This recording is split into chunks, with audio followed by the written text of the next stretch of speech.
Happy Holi বন্ধুরা। তোমাদের বলছিলাম না যে মানুষ চারটে জিনিস নিয়ে জন্মায়, আবার মৃত্যুর সময় এসে চারটে জিনিস নিয়ে চলে যায়। কি কি বলো দেখি।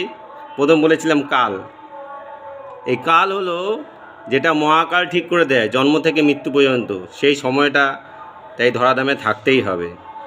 করোনার পর থেকে আমি খুবই ভুগছিলাম, 24-25 সালেও খুবই ভুগেছে নানা রকম অসুখ বিসুখ। তো খুব কষ্ট করে হিমালয়ের যে কাল ভৈরব মন্দিরে উঠলাম, 12,000 ফুট উঠতে।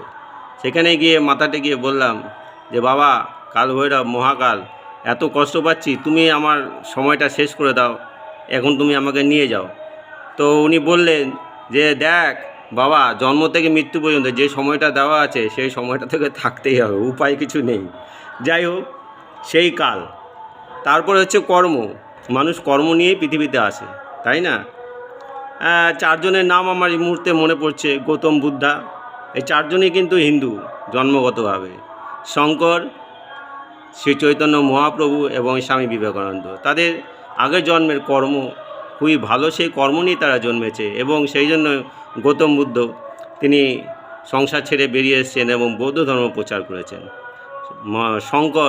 শঙ্করাচার্য জগৎগুরু, তিনি 8 বছর বয়সেই সন্ন্যাস গ্রহণ করেছেন এবং তিনি নিজে শৈব ছিলেন আর অদ্বৈত ধর্ম প্রচার করেছিলেন, অদ্বৈত ব্রহ্ম, অহম ব্রহ্মাস্মি।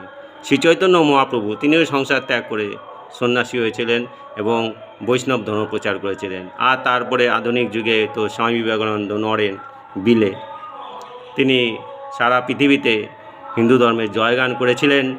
আর কি, আর অদ্বৈত, তিনি নিজে ছিলেন অদ্বৈত ধর্মের প্রচারক।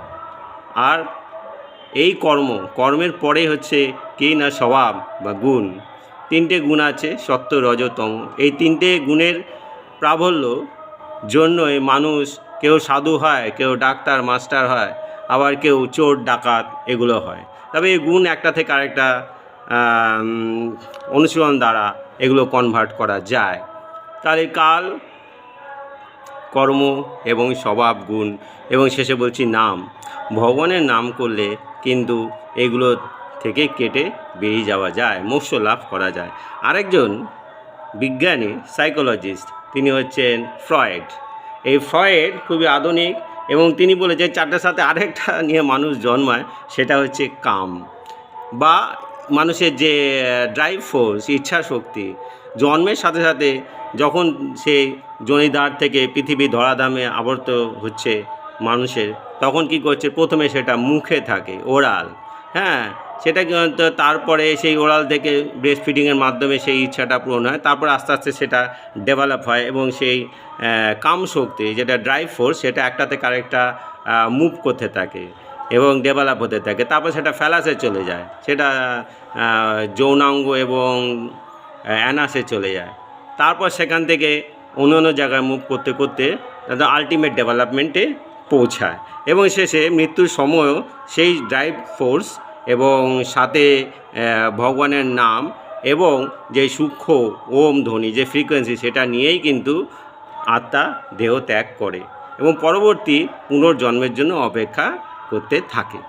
তাহলে এই পর্যন্ত বোঝা গেল যে কি ব্যাপারটা, মানুষ কেন ধরাধামে আসে এবং কেন ধরাধাম থেকে চলে যায় এবং পুনর্জন্ম লাভ পর্যন্ত অপেক্ষা করতে থাকে এবং তার এই 4-5টা জিনিসের উপরেই পুনর্জন্ম কিভাবে কোথায় হবে।